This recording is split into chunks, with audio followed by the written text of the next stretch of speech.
Robert Rivas Radio, Tejano, and much more. Robert Rivas Radio, Tejano, and much more. And at this time, I'd like to welcome back to my morning show, Mr. Johnny Hernandez. Good morning, Johnny. Good morning, Robert. How are you? I'm doing good, amigo. How about yourself? I'm doing fine, thank you. It's a pleasure to talk to you again. I believe it was December the last time we talked. Late December, back in 1963. Ah, cabrón, isn't that a song, Johnny? There you go. That sounds like a great song. All right. Late December. Yeah, right. I heard that song in my mind when you said that, yeah. I tell you what, Johnny, me and you need to record that song. You ain't too, Johnny. Vámonos. Dale gas. And that's the next album. Title. Vamos a hacer el Conquistador. El Conqui. Yeah. El Conqui. We used to call it el Conqui. Oye, amigo, last time we talked, we did a lot of talking, man. A lot of talking, a lot of questions that were answered, a lot of questions that were not answered.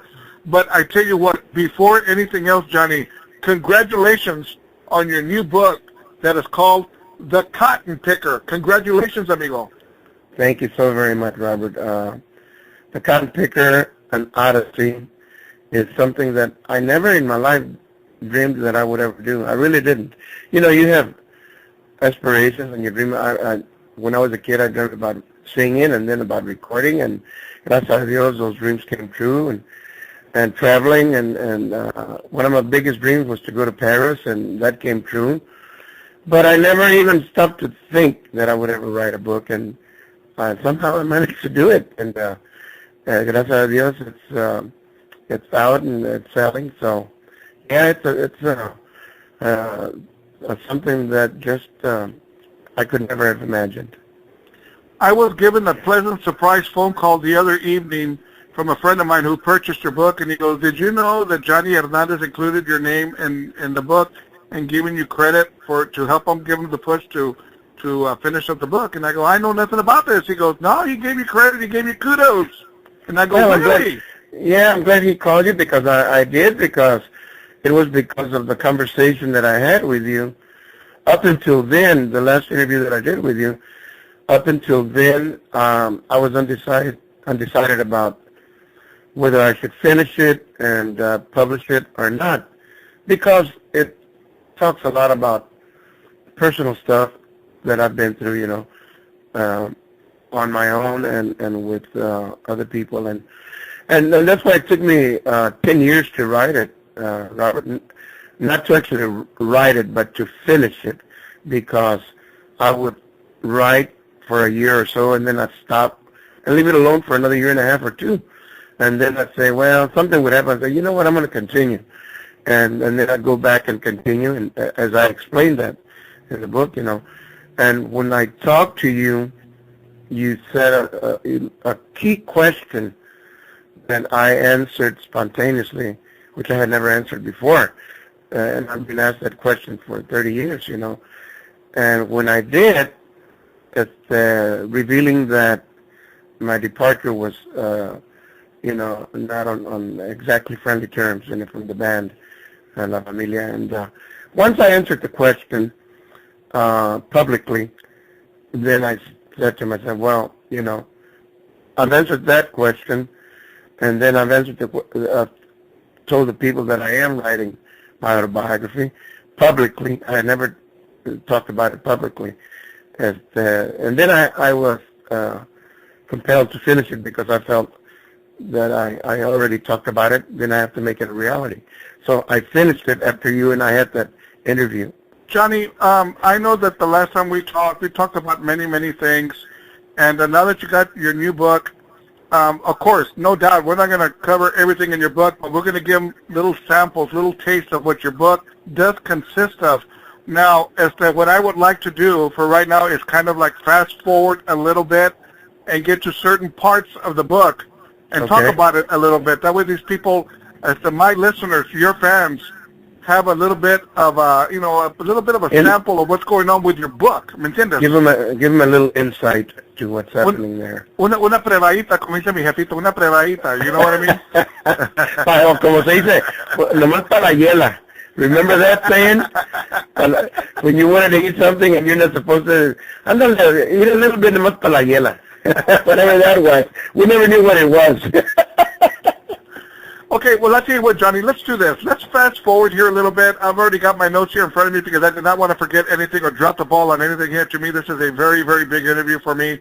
It's even much more so because of your book itself and some of the contents that are on there. So first things first, I'm going to fast forward, and I want to get to the part to where you quit your job and said, you know what, the only way I'm going to be able to concentrate on the music and on the band is by quitting my job and going 100% on concentrating on the band itself. This was a big thing for you, wasn't it? Yes, it was, because you have to let go of what you have on hand to pursue what you want, ¿me entiendes?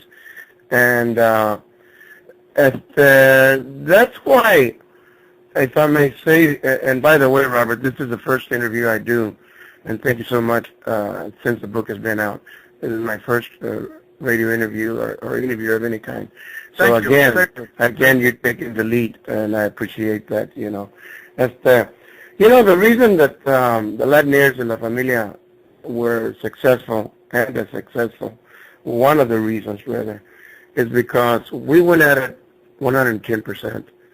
There were a lot of times that we really needed to be with our families, not only for holidays, but for children being born and, you know, family matters. But we were out on the road all the time, you know. Like I think I mentioned before, when a brother got killed in a car accident, Jesse, we were the Latineers, and we went and had the funeral, like maybe a Thursday. The following Friday, we had a gig, and we went to the weekend gigs, and we never let anything get in the way. And when you let go of security in the hand to pursue what you want, that's 100% effort, and that's the only way we felt that we were going to achieve what we wanted to do. Johnny, I have worked with many bands, many artists. I've been in this crazy business for a long time, and you totally go against what I always tell each and every one of them. But I tell them in the most respectful way when I tell them, whatever you're doing in the music business, don't ever quit your day job. Well, that's good advice. It's very tough.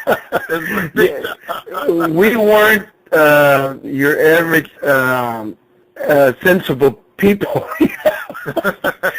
You know, as we took that leap and it paid off, you know. But that's not the norm, you know. And your advice is really good for something else that I've talked about, Robert, which is you have the musician that is local in town and can make a good living just performing in town. And that kind of musician can maintain a day job and do the night gigs, you know. And then you have the Mavericks, the Rebels, like ourselves and Sunny and the Sunliners and, you know, groups like that we are road musicians, and we make our living and our livelihood by not playing in town, but going out all the time and traveling as far as you can go, you know, out of town. And because the wider the circle of venues that you play, the least you're going to repeat yourself often in the venues, you know. And the more you stay away from a venue, the more they want to see you when you come back, you know. So our job was to travel as far as we could, so that when we cast a long circle, and by the time we came back to San Antonio, you know, they were ready to see us again, or Lubbock, or wherever, and anxious to see us again, you know. And that's why we had to be full-time, 100% road musicians. Johnny, I can totally understand. I've been self-employed since the year 2005. I've been self-employed, and people told me, "Man, Robert, you're so lucky self-employed, you do what you want, however you want, and I said, no, I'm not lucky. Even more so, it makes it that much more difficult because you're working without a safety net. You don't have those guaranteed 40 hours. Or just because I work for myself doesn't mean I can wake up late and goof around. Hey, brother, no. You got to make $1. What is that, Johnny? You have to be punctual as you should be about a day job anyway, but it's the monkey's on your back because you have to push yourself even harder, and being independent and self-employed is not easy at all. That's right. Now, Johnny, let's move forward here. Okay, I'm kind of like skipping through your book here, going through some certain things that caught my attention. Now, one thing that I totally was not aware of was that you guys used to work with Bobby Butler. Talk to me about this. Well, actually, Bobby Butler used to work with us. Well, that's what I'm saying. Well, Bobby Butler worked with you guys. Y'all were in the mix together. How did this happen? Well, when the original drummer had to leave and went into the Marines, and I think Joe, if I remember correctly, was going. I still wasn't in the band. I was working in Fort Worth building bridges. I was 17 years old. But I would come in to visit the family in Temple. And what happened is that little Joe, my brother, told my other brother, Jesse, to, look for a drummer that they could use in the band on a regular basis. And then Jesse told Joe, okay, I got a drummer. When's the rehearsal? And Joe gave a date and a time for a rehearsal. So Jesse said, I'll bring him over. On the day of the rehearsal, Jesse walks in with Bobby Butler, Charro Negro. And Joe freaks out and says, pulls Jesse aside, introduces him and everything. And then Joe kind of pulls Jesse aside and says, hey, this guy is African-American, Negrito, and he doesn't know how to play polkas or, rancheras or anything like that. And Jesse told him something that was very, very deep and profound. And he said, Joe, a good musician will learn anything. And he was true to his word. As Charro Negro took up the drums with the Latineers, learned all the polkas, rancheras, and baladas, and all of that. And that's how Bobby Butler, Charro Negro, became the drummer for the Latineers. Then later on, as they went on, they freaked out because Charro was such a fan of Jose Alfredo Jimenez that he learned phonetically how to sing Jose Alfredo's songs. And they heard him singing La Enorme Distancia, I believe, Distancia. And they freaked out, and then they asked him to sing it, and he kept singing it, playing drums, and then Joe said, no, we got to put him up front. So when they got him a Charro outfit, and Charro Negro was born. Now, honestly, here, on my history with Charro Negro, Bobby Butler, the only time that I know that he was in the mix that I knew of was when he was with Tortilla Factory. And that was several years later. There you go. After we went through some changes, and Charro had to leave town, and he moved to San Angelo, and got a job there. And then, of course, by then, some of the members that were the Latineers broke away, and we were La Familia by then when we broke away. We had been La Familia, and then Tony Ham Guerrero went back home to San Angelo and formed La Tortilla Factory, and Charro moved to San Angelo and was part of the Tortilla Factory. Speaking of Jose Alfredo Jimenez, in your book, you make mention that you were privileged to be able to meet Jose Alfredo Jimenez, and who was opening up for him? Vicente Hernandez. Talk to me about this. Yeah, Vicente has always been a gentleman, and we had met him in Dallas through Johnny Gonzalez from Sarape Records, and he remembered us when we went to Mexico City with Johnny Gonzalez. and he was there the night of Jose's performance and Jose's celebration of his birthday. Vino y nos saludó, Vicente, and invited us to say hello to Jose Alfredo backstage after the show. And then Jose invited us to his house to celebrate with him. I mean, to us, it was like, meeting God, because, anybody who knows Little Joe and the Latin Years knows that part of our success came from recording songs that were written by Jose Alfredo Jimenez. And I make mention in the book that I recorded La Mano de Dios, and it was a big hit in Mexico. My version with the Latin Years.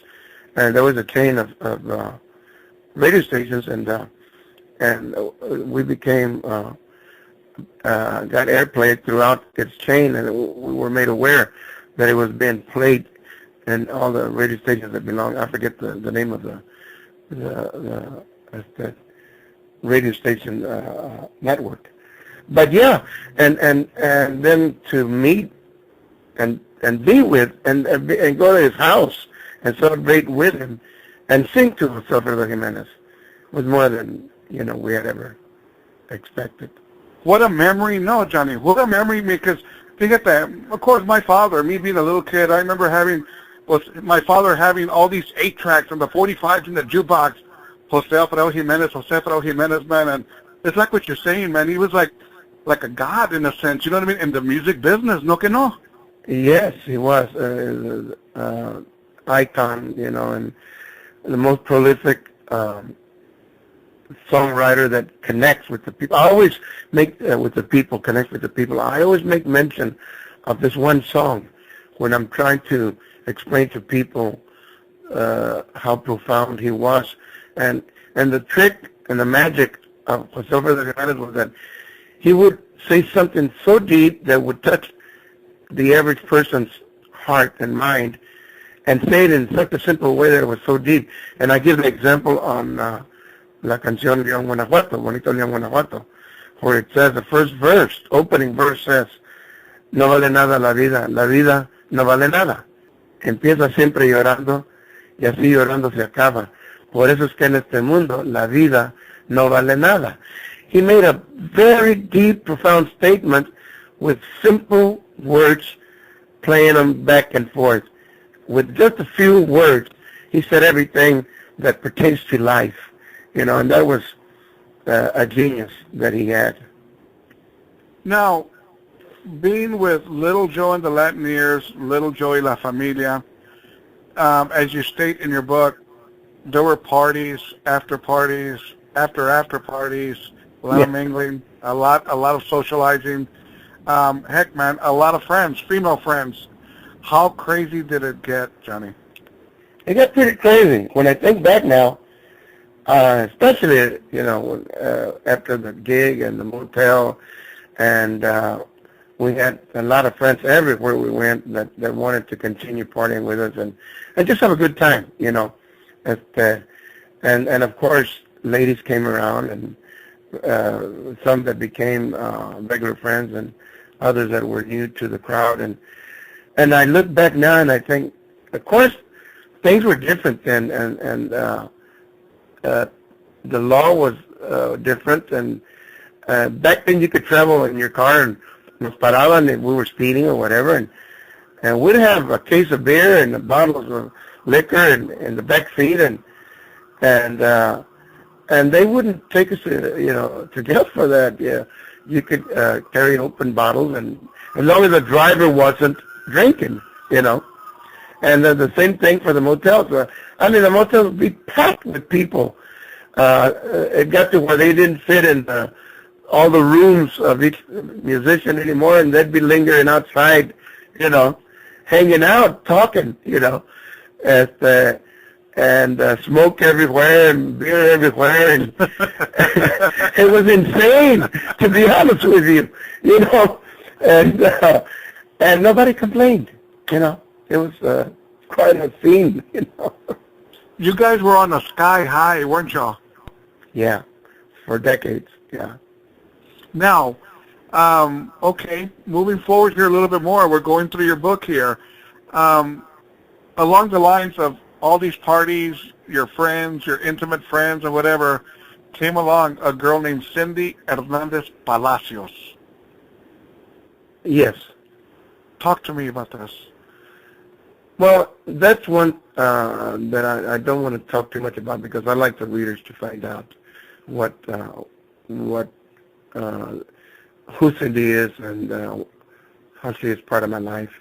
You know. Okay. But it pertains to what I called the life that I adapted to and promiscuity.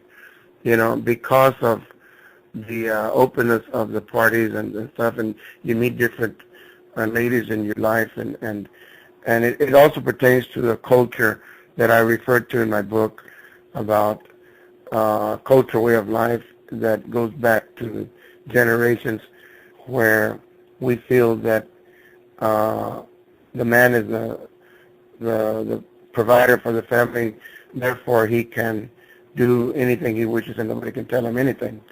And that's a culture that I talk about in the book, and a wrong way of living,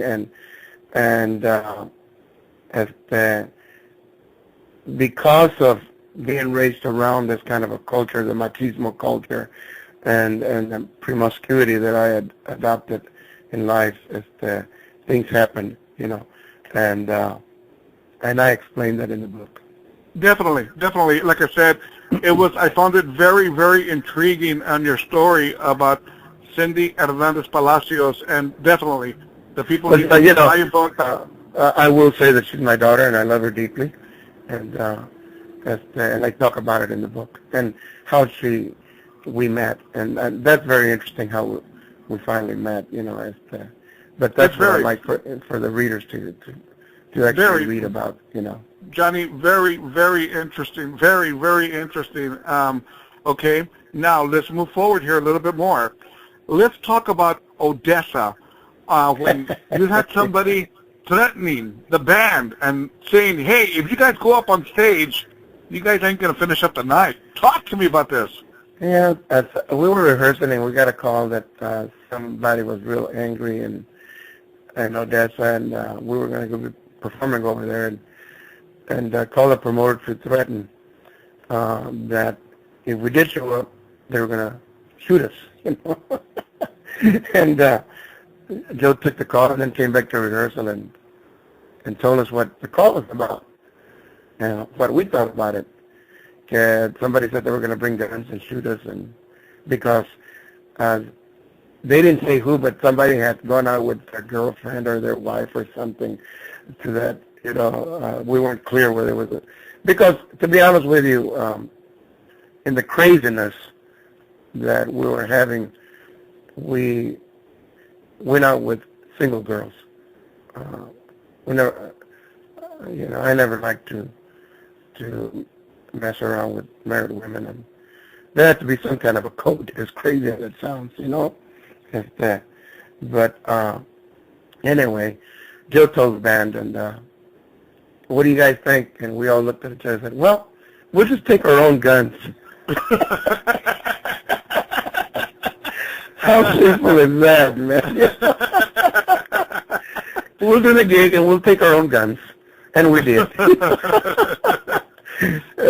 the rest, they can read what transpired at the gig. That's right. They can read in the book. They can read more in the book about what exactly happened on stage. On stage. Yeah, all of that, yeah. But that's what happened there, man, you know. Johnny, Reynosa, Mexico. Talk to me about this. Now that was an ugly scene, man.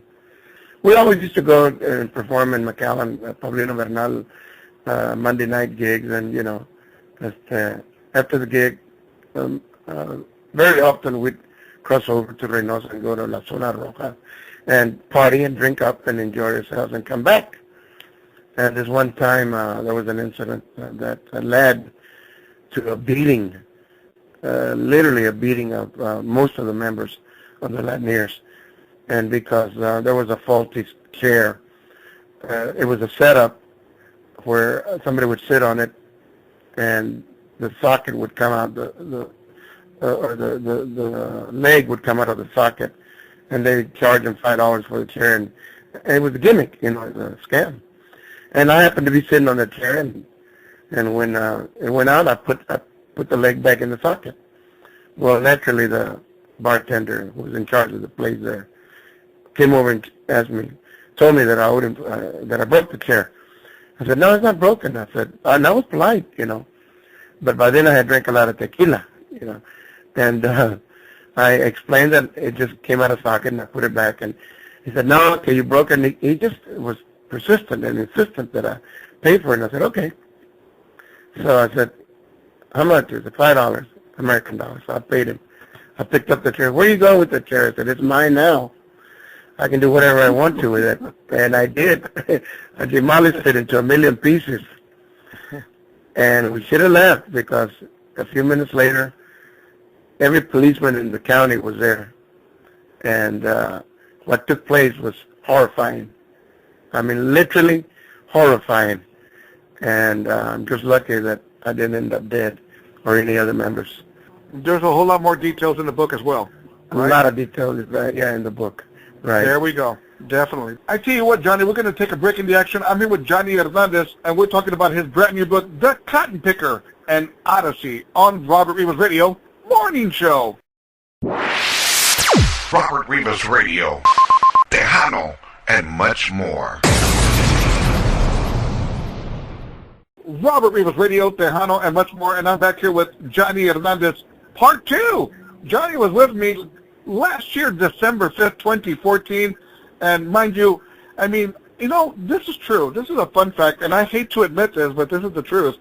I never met Johnny Hernandez in person, but you know what, Johnny? I feel like I've known you all my life, the way me and you talk.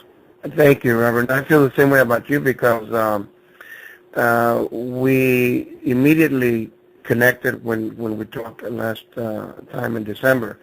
And also because of our culture también, Robert. We have a lot of similarities. We grew up in very similar situations. Somos carnales de la onda, So that connection is very, very strong, and I feel like I've known you forever también. Amigo, next time you come to San Antonio, be sure and let me know because I definitely want to hook up with you, have some dinner, have some lunch, and just thank you. Talk music, okay? I look forward to being there for the next Fan Fair, next March, con favor de Dios. And that's, I look forward to seeing you and meeting you in person. Finally then, There we go. Finally, Johnny! Yeah. Okay, amigo, let's move forward. Now, we're talking about his brand new book, The Cotton Picker and Odyssey. Now, Johnny, let's talk about this big promotion that you guys had with Schlitz beer. Oh, yeah. That was a trip in itself, Robert. My God. It was a fun thing. It was a new experience, and it was a big deal.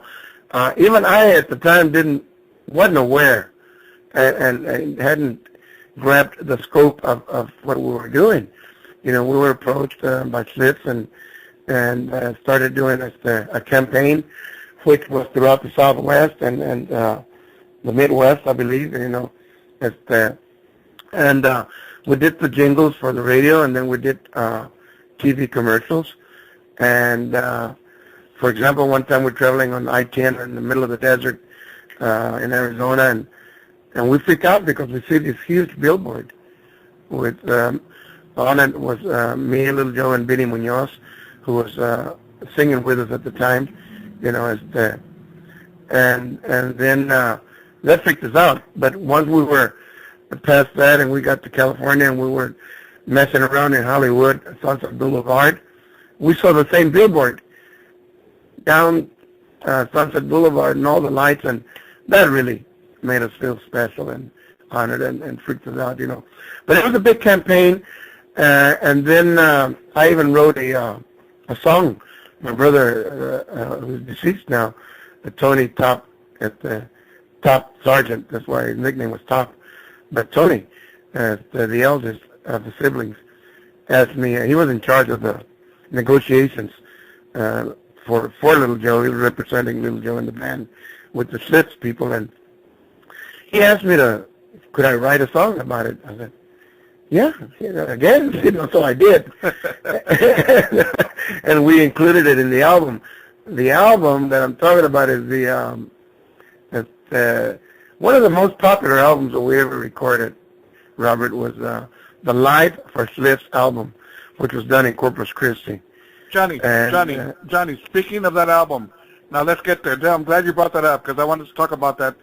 Johnny, I play, of course, that medley that was Las Nubes and all that other stuff, that nice little medley that y'all put in there. But regardless, in that album, Johnny, I've listened to it several times, and that album makes you feel like if you're there. I mean, I can only imagine the electricity that was happening that night when y'all were doing this recording in Corpus. It was total magic. It really, we've had some great gigs. Gracias a Dios, we've been very fortunate. And we've been through some Battle of the Bands gigs that were, awesome and energetic and magical. But when we recorded this one album live in Corpus Christi, like the song says, Ricky Nelson, there was magic in the air, the Garden Party song. And, right.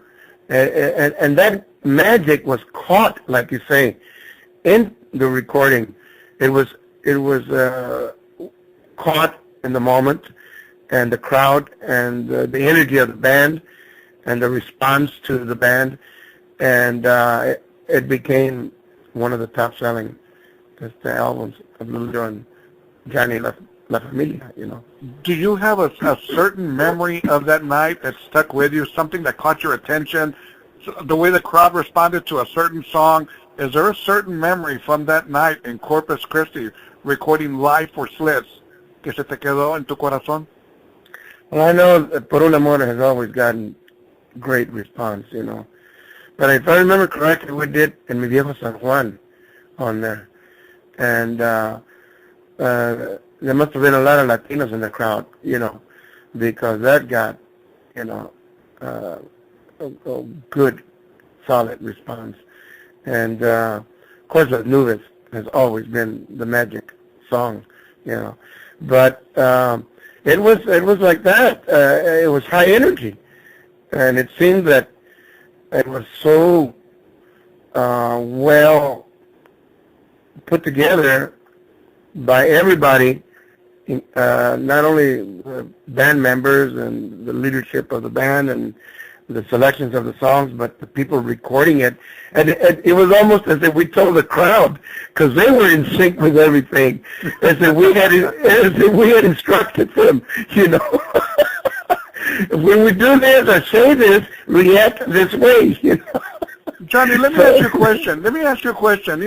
Not only for that night, but so many other nights.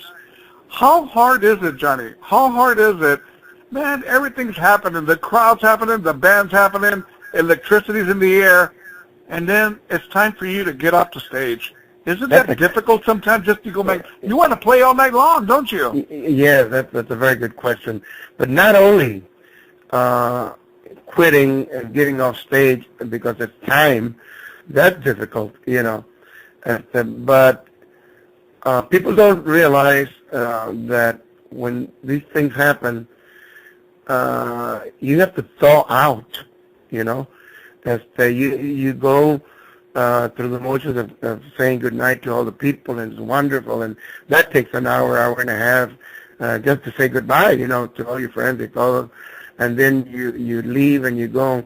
If you go to the motel, there's the after party, and that takes time. And then when you're by yourself, 4 or 5 in the morning, or whatever, you can't go to sleep because you're high energy. Your body is in high speed mode, and that takes time to thaw out from that and de-ice, and decompress from all of that. So it's hard to go to sleep, Johnny, all this energy, all this electricity, all this emotion, music, fans, gritos, all of this, how hard was it for you to walk away? It was the hardest thing I ever did. And I mean that literally, walking away from the band Little Joe La Familia. I explained my reasons, and this explanation in the book is not just when I walked away, because it took several years to get to that point, and then after that, it took several years, lots of years, to finally break the umbilical cord between me and Joe, But I know this doesn't sound correct, and I don't mean it in a disrespectful way to marriage and divorce. But I had been divorced while I was in the band and married a second time, But when I broke away from Little Joe and I had been singing together since we were teenagers, and by this time. And it was even harder than my divorce, as weird as that sounds. Because I can understand, man, Steph. But, and I don't want to get into some of the reasons. I want people to buy your book so they can read and find out some of the reasons why you did what you did. You had your reasons. According to your book, you had your reasons why you did it. I don't want to go through your reasons. What I'm asking you here is the difficulty part of it, geez, now we're talking everything, your relationship not only with your brother, but with the band itself, the music, all of this, and then to say, enough is enough, and you walk away. Wow. It's not an easy thing to do, and I'll never get over it. I mean, literally, I will never get over that, just like I talk about divorces, which are very regretful, and these kind of things in your life, I personally will never get over these kind of things. And I might have done the thing that needed to be done in my mind, but maybe not the right thing, but the only thing I could do. But right or wrong, I'll never be able to outlive the feeling that left within me. And my divorces is one thing, and breaking away from Little Joe and Familia is another thing like that I will never get over. The trauma of walking away from that, and it was that hard, but it was something that I had to do. Johnny, does your relationship with Little Joe and the Latineers, Little Joe and La Familia, do you dream about the stuff, dude? Oh yeah, my dreams haunt me about both subjects, about divorces and about the breakaway. Literally, I dream about it a lot, and I'm on stage, and we're performing, or I'm on the wings waiting to come up. I don't think it will ever stop. I think those dreams will continue forever. Please understand, I want the listeners, the people listening to this interview, to understand that, we're skimming through the book. If you want to find out on some of the reasons why Johnny Hernandez made his decision, purchase his book, The Cotton Picker, and Odyssey, which is available. Johnny, before we move forward, it's available on Amazon, eBay, but where else is it available? It's available on Amazon. Let me, if I may, let me give you the exact information, because it'll make it easier for people to just click once, and it'll go right to the book. Okay? There you go. So if they go www.createspace.com/5646571. And, of course, everything is lowercase, and create space is one word. So, again, that's www.createspace.com/5646571. You'll be able to go immediately into the page where you can purchase it on CreateSpace. Now, for Amazon.com,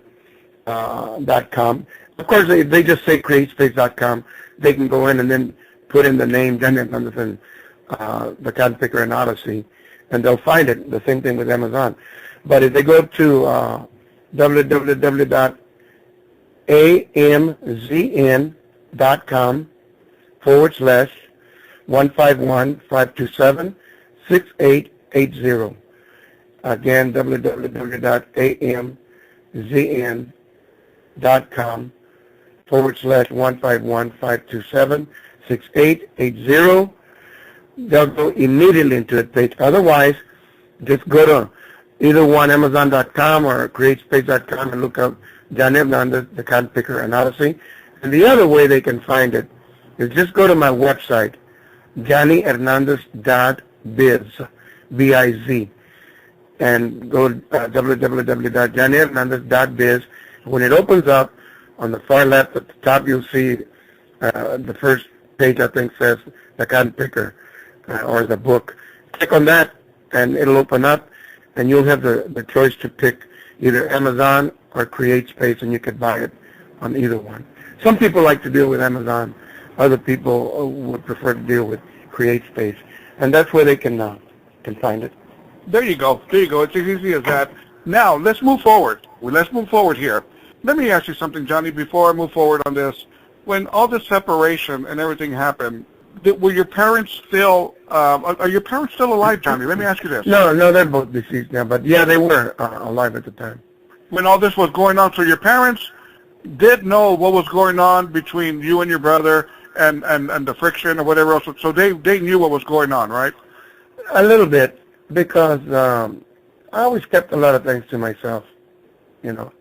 But, I mean, some things are just too obvious, you know. But they were aware of it, and of course they didn't take sides, and it was heartbreaking for them to see me break away. But the family relationship continued, you know, and it continued between Joe and I as well for several years, you know, decades, you know, and we would all go visit Mom and Pop and have dinner with them, and we never displayed any animosities or anything because it's not the way to do it. You know, it was between us, and it stayed there, you know. Your book? For the most part, yeah. In your book, you state that although you left Little Joe, and then there was kind of like a reunion period several years later, and then you broke up again, and then got back together again. Was this kind of like a wishful thinking, saying, you know what, we're going to mend our ways, we're going to move forward, and that's that? Was that what you were trying to do, Johnny? No, on my part, I would have hoped, you know, when those things were happening, I did, you know, hope that in fact, I asked Joe once for my job back, and he said no, to be honest with you.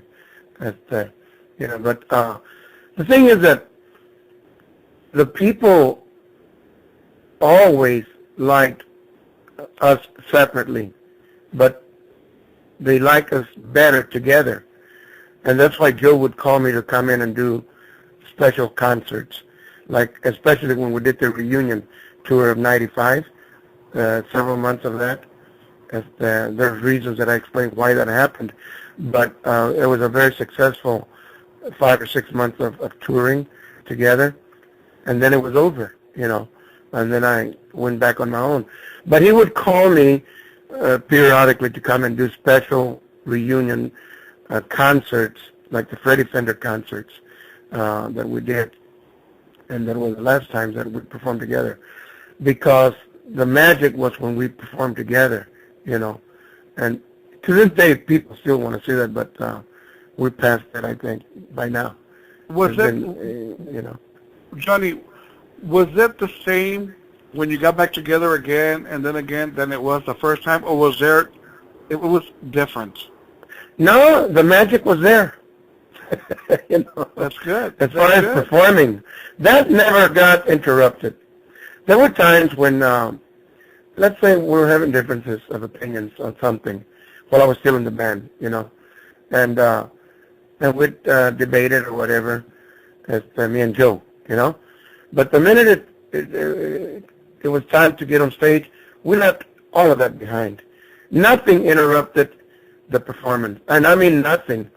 Not my brother Jesse getting being in a fatal accident, not my parents passing away in due time when their time came, and not we could have a toothache or literally toothaches and strep throats or whatever. But when it was time to get on stage, you leave all that behind, and magically it stays behind until you're done, and then you walk off, and then, oh, that's right, I forgot, my tooth hurts, It's a magic that we went through all of that, My tooth hurts, man. Wait a minute. Yeah, during all the, there's something I don't think I mentioned in the book, but during all the touring that we did for the 95 reunion, 1995 reunion, I had been in an accident because I was still partying, and I was in New Mexico with some friends, and we got hit on the side, and it hit on the side, the driver's side, and I fractured my ribs, and how we're raised. I didn't go to the hospital, and I'm okay, and as time went by, I started feeling my ribs hard to breathe and that kind of stuff, and they were fractured, and I got some professional advice, a couple of months later, they said, yeah, your ribs are fractured, so be careful. Well, I was touring at the time for the tour of '95, and all during the tour, towards the end of each gig, each performance at night, I could feel the pressure of where my breath was getting shorter and shorter to sing. It was taking its toll, but I was able to finish every night. But that's what I'm talking about. You go on stage, you forget about everything, and dale gas, Sure. Now, Johnny, let's move forward some more here. In your book, you talk about your solo album and performing in New Braunfels at El Conquistador. Yeah. And I think you spoke with Little Joe about possibly being able to sell your CD or your album there while you were performing your solo project, ¿verdad?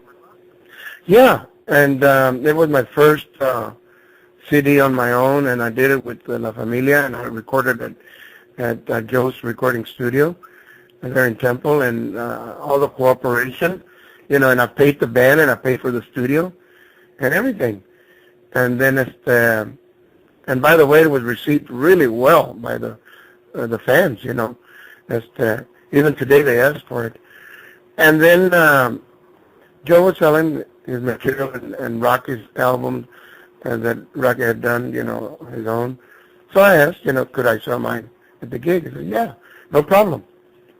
And I put it on display there. I had somebody selling it for me. And anyway, as the night went through, we were performing, and Joe was announcing our current album together and Rocky's album, and I kept waiting for him to say something about mine, and he never did, And that gave me another level of rude awakening, as to what was taking place between us already, and I explained that in the book. Johnny, do you think, is it possible he could have just forgot, or do you think it was done pretty much on purpose?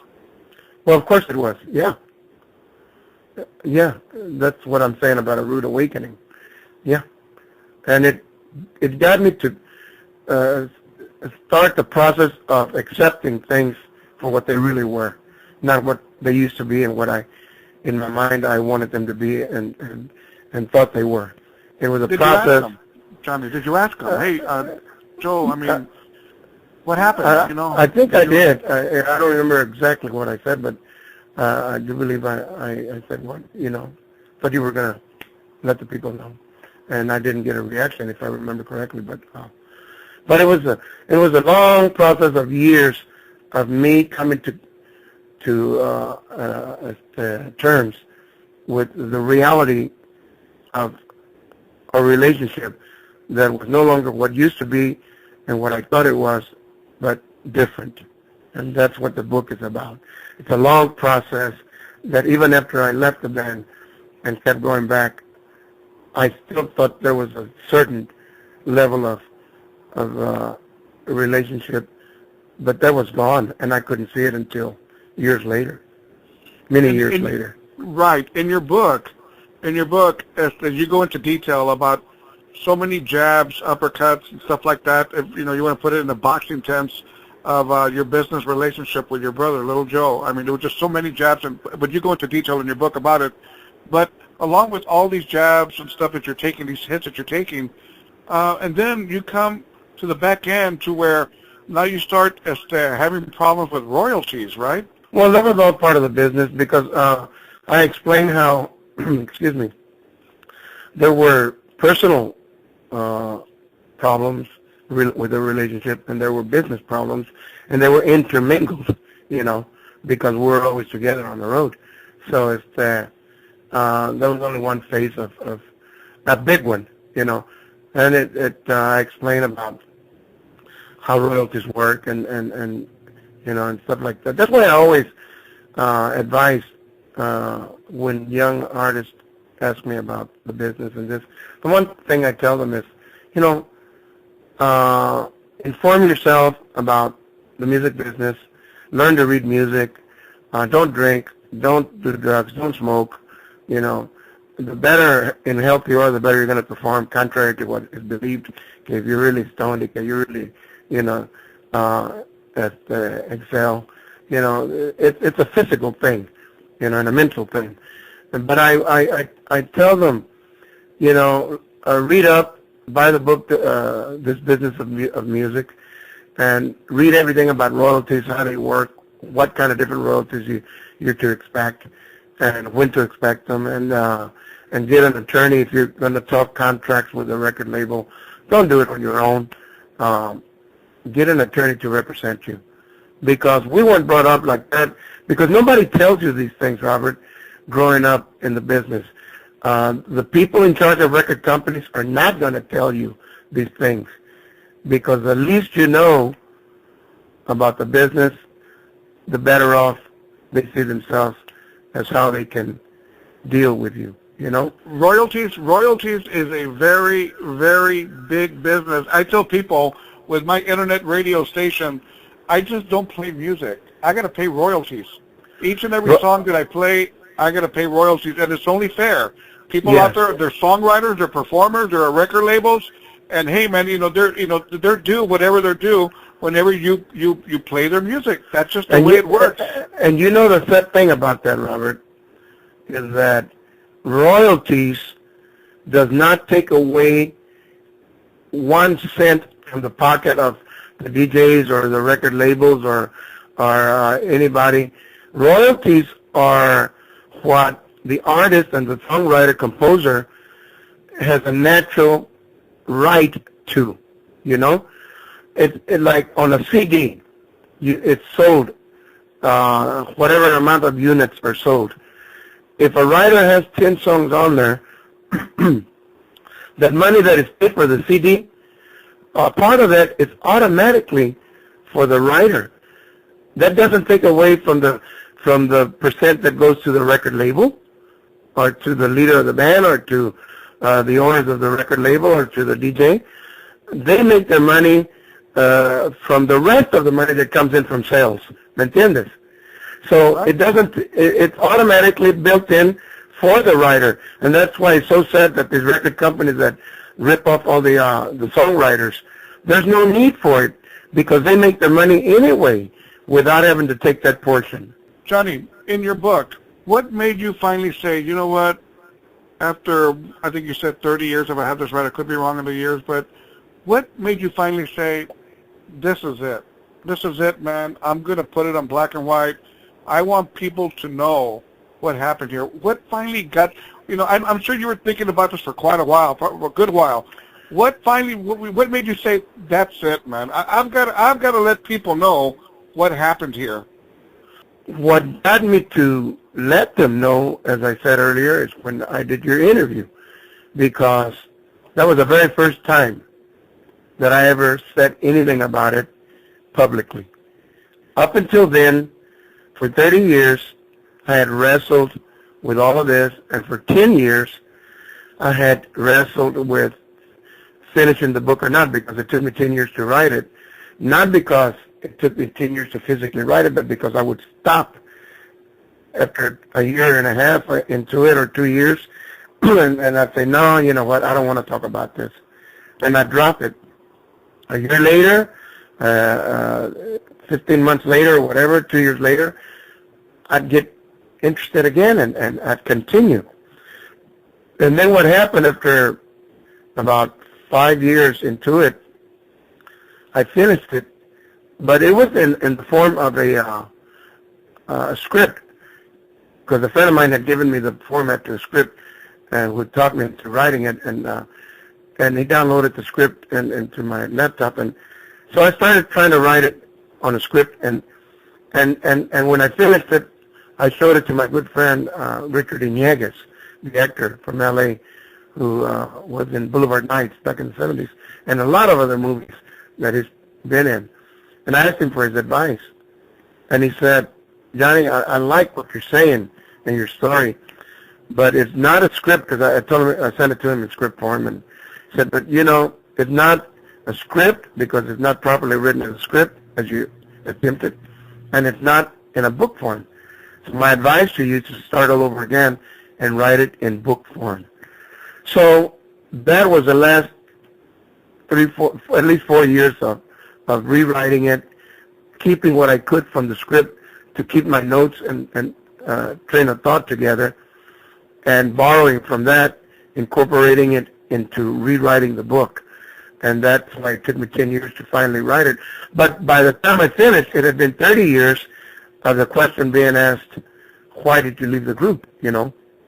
And like I said, close friends knew why, and the public in general didn't, and I never talked about it because it was private, you know, for the most part. And then when I did your interview and you asked me the question, and I answered that I did not leave on exactly friendly terms, you know, and that I'm writing a book about it. Once I said that on your interview, then I had said it to the public in general.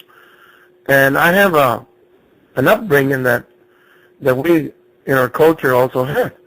You know, you make a commitment, you follow through, you know. You take a job, you do the job. You say you're going to be there at 4 o'clock in the morning, you're there at 3:45 in the morning, you know. And that ethic, work ethic, and that kind of ethic, once I said it in public on your show, immediately after I hung up with you, I said, okay, well, now I said it, I better get on it. Literally, I said, I better get back to it and finish it immediately, because I had been working on it constantly during that time, but I still had never said it in public. But once I said it to you and to your listeners, then I had an obligation, literally an obligation to finish it and publish it. Do you feel like if you got a big chip off your shoulder by saying it when you said it? Oh, my God. You have no idea what relief I feel physically, emotionally, personally, in finally telling my story. And everything that I say in the book about personal and business relationships, and I want everyone to know this, has never been said in the realm of vengeance or with heart, you know, like to get even with anybody or to, you know, acrimonious type of feelings, you know. I'm just saying what I understand that took place the best way I can to explain it, but not to be mean and like I said, in a mean-spirited way. So once I was able to to finish the book and publish it, it was like giving birth. I've never given birth, and I could never, compare it to that. But I can only imagine what giving birth to women are. But I would say that it was that kind of a relief. I gave birth to all this feelings that I had wrapped up inside me that needed to be, released from my emotions and my mental stability, and finally let it go. Johnny, what kind of responses did you get from my interview the first time by saying what you said about the parting of ways between you and Little Joe? Did you get a lot of responses? Yes, I did. Personal emails and friends that heard it. And I want to thank you again for that interview, because not only did it get good response from the people that I heard from, but it prompted me to, as I say, finish and publish my book. But it was all positive, the responses that I got. Did you get some response? I got plenty of responses. Really, what I was really curious about, would you happen to know if Little Joe, your brother, listened to the interview? If he had any opinions about it? Do you know if anybody told you, hey, your brother heard it, he listened to the interview? Any kind of response? No, I don't know that, but I will say this, that I got some very peculiar emails from people that I don't know that wanted to know the bottom line. Why did you, okay, Johnny, you can tell me in private, why did you, yeah, I got those emails, a couple of emails like that. Okay, you can tell me in private. I know you didn't want to explain everything on the interview, but tell me one-on-one, what is it about Joe and you that, and I didn't know these people, and I thought, I had to think, I got this feeling automatically and immediately, like, why is this person being so direct about, why do they want me to say something about Joe? And perhaps there were friends of Joe that wanted to relay messages to him. I don't know. But I did get some very weird, out of the ordinary emails, questions that were too inquisitive. Johnny, one thing that I wanted to make perfectly clear right now, and even more so, I should have made it clear in the first interview, is that when I interviewed you and I asked you this question, I don't ask you these questions to start trouble. I don't ask you questions to any kind of conflict or to kind of stir the pot, as they say. These are questions that I think that I was asking not only for myself, but for the fans out there, for the Little Joe La Familia fans, for the Johnny Hernandez fans, for the Tejano music fans, for the Chicano music fans, people that, had wanted to know this question. And like we're talking right now about your book, if anybody's got anything to say, it's got to come from you. You know what I mean? Just like in your book. It's got to come from you, whatever you got to say, good, bad, whatever. That was the purpose of your book, right? To come clean, to try to explain not everything, but to pretty much give people a roundabout idea of why what happened. Was that, Johnny? Yes, and I think we owe it to the public, because I've been so loyal for now 54 years that I've been in the music, and to Joe and myself and the Latiners and La Familia. And a lot of friends, personal friends and fans took it hard and emotional, and the very, very, very close knit of friends that knew some of these things, but not everything. And I don't talk about everything because what I wanted to do with the book was generalize and give examples. But I don't want to, go into so many things that enough is enough. Just explain. It's just like when I talk about the teen years, my teenager years, growing up, hanging out with La Ganga.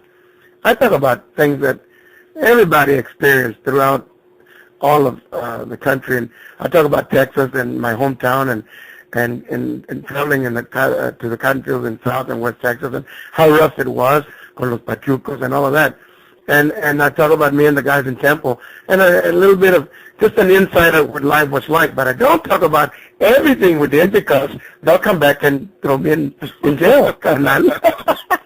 So you can't, get into detail about everything, but I want to generalize enough to where they get the picture of what took place, you know. Johnny Hernandez, the book is called The Cotton Picker, an Odyssey. And what a book you have written, amigo. And I'm telling everybody out here who's listening to this interview, get the book. You want the story, get the book. This right here is just una probadita, it's just a little taste of what Johnny Hernandez, Little Joe y La Familia, was all about. Little Joe, Los Latin Years. Not only the band story, but the growing up story, the getting to the band, and afterwards, after the band. It's just a complete story of Johnny Hernandez. Don't miss out on this simply awesome book. And I mean that. I'm not lying. I'm not making things up because I'm talking to Johnny. Heck, man, I ordered my book this morning. Thank you. I want the book. Thank you, Robert. I really appreciate you saying that and telling the people. And if the people want to know why I called it that, it's because we were born into the cotton fields, you know, as a lot of people that connect with the book were. And so that's why I called it The Cotton Picker. An Odyssey. Why an Odyssey? Because it's not just about, as I assumed when I first started telling people that I was writing my life autobiography, I figured that probably people thought that it would be called something about the Tejano music legend or music, this and that, you know. No, that's just part of my life. An Odyssey is a journey that takes you through different phases of things, not just different situations, but different phases of totally different events that take place in somebody's life. And that's why I called it The Cotton Picker, an Odyssey. And The Cotton Picker, where I got the idea for that was years ago. I read the book of one of my favorite actors, Kirk Douglas, and I was so taken by his book, and it was called The Rag Man's Son, because they were so poor that Kirk Douglas's father would go around picking up clothes that were given away, you know, and he would collect all his clothes and sell them, you know, to make a living. And he called his book The Rag Man's Son. And that stuck with me, and I said, well, I'm a cotton picker by birth and proud of it, and that's why I called it The Cotton Picker, an Odyssey. Johnny Hernandez, thank you for being part of Robert Rivas Radio Morning Show. Now, if anybody's got any questions how to get the book, if you didn't pick it up the first time you mentioned it, contact me directly on Facebook, Robert Rivas Radio, and I'll give you all the information. Johnny, any last words? Well, thank you very much again. Thank you to all the people that not only have supported our music through the decades, but that are now supporting and buying the book. It started buying on day one, and you know what? Without planning it, it came out on a very auspicious day on September the 16th, you know. So it started selling on September the 16th, and you can find me on Facebook, and I'm always posting it. And when you see whatever literature there is on top of my post at the bottom, you'll either see the link to buy it, or if it says continue reading, click on that, and you'll see the link to either CreateSpace and or Amazon.com or to my website, so you can just click on it and it'll take you right to the book. And with that being said, muchas gracias a todos, a ti, Robert, y que Dios los bendiga. Johnny Hernandez, thank you for being part of Robert Rivas Radio Morning Show. Yes, sir.